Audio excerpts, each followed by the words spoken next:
If you're watching the market boards right now in Chicago, New York, and Toronto, you're seeing something that hasn't happened in 47 years. Red across every sector, manufacturing futures down 9.3% in 11 minutes. The Canadian dollar didn't crash like Donald Trump predicted. It actually ticked up 1.2% because traders know something the White House doesn't want to admit.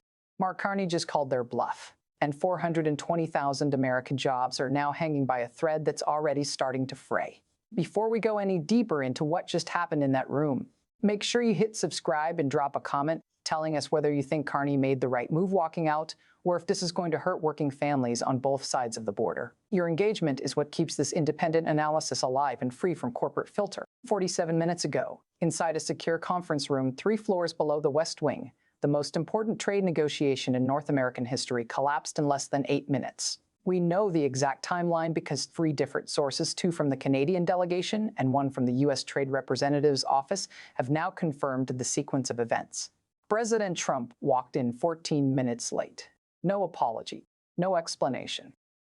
Flanked by Peter Navarro and Robert Lighthizer, the same team that tried and failed to bully Mexico in 2019. Trump didn't sit down. He stood at the head of the table, pulled out a single sheet of paper, and slid it across to Prime Minister Mark Carney. The document, which we've now seen a photograph of, was titled Executive Tariff Framework Revision Proposal. It wasn't a proposal, it was a ransom note. The demand was simple and impossibly destructive. Trump wanted Canada to accept a 34% blanket tariff on all steel, aluminum, and auto parts exports to the United States unless Canada agreed to 3 conditions. Condition 1, dismantle the dairy supply management system within 90 days. Condition 2, ban all Chinese electric vehicle manufacturers from using Canadian factories as backdoor entry to the U.S. market. Condition 3, and this is the one that broke the camel's back, pay a border security fee of $2.40 per commercial truck crossing into the United States to fund what Trump called the Northern Wall Initiative. Carney looked at the paper for maybe 30 seconds. He didn't touch it. He didn't pick it up. Sources say he just stared at it like it was a restaurant menu written in crayon. Then he did something no Canadian Prime Minister has ever done in a face-to-face meeting with a sitting U.S. president. He stood up, buttoned his jacket, looked directly at Trump and said, "Mr. President, we came here in good faith to discuss partnership. You've presented us with extortion. Canada doesn't negotiate under threats, and we certainly don't pay protection money. This meeting is over." And then Mark Carney walked out. He didn't wait for a response. He didn't let Trump save face with some kind of compromise offer. He just left. His entire delegation followed him in single file. No handshakes, no goodbyes, just the sound of chairs scraping and the door closing with a soft click that might as well have been a gunshot. The American side sat there in stunned silence for a moment, and then, according to our source, Trump turned to Lighthizer and said, "What the hell just happened? You can't do that.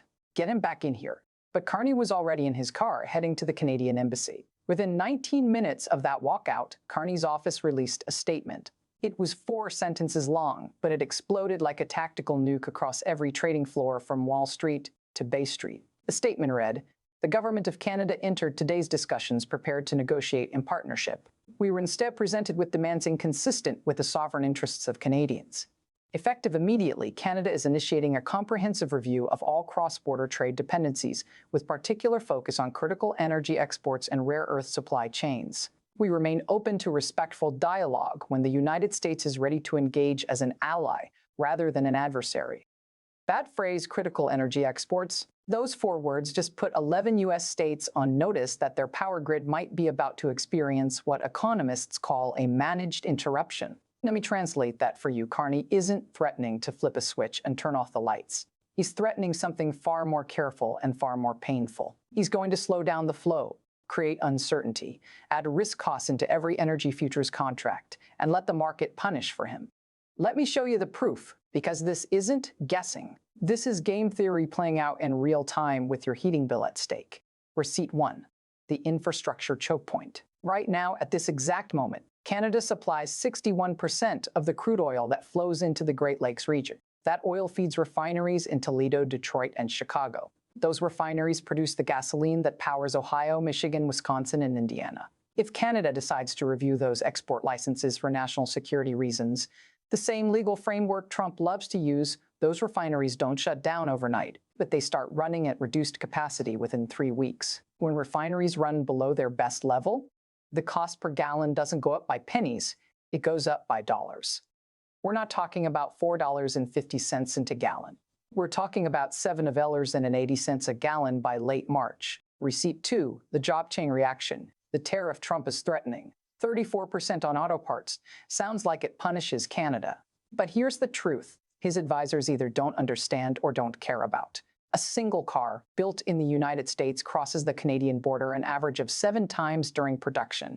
A transmission casing made in Ohio gets sent to Ontario for machining, comes back to Michigan for assembly, goes back to Canada for electronic work, and returns to the US for final installation. If you add a 34% tariff to each crossing, the real cost increase on one car isn't 34%, it's 238%.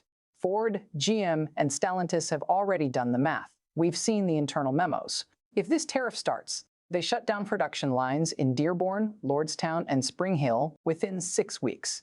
That's not 420,000 jobs that might be at risk. That's 420,000 jobs with firing notices already being written in HR offices right now. Receipt 3, the political math. Here's what makes this whole situation so reckless. Of those 420,000 jobs about to disappear, 316,000 are in states Trump won in 2024 by less than 3%. Michigan, Wisconsin, Pennsylvania, Ohio. These are the states that put him in the White House.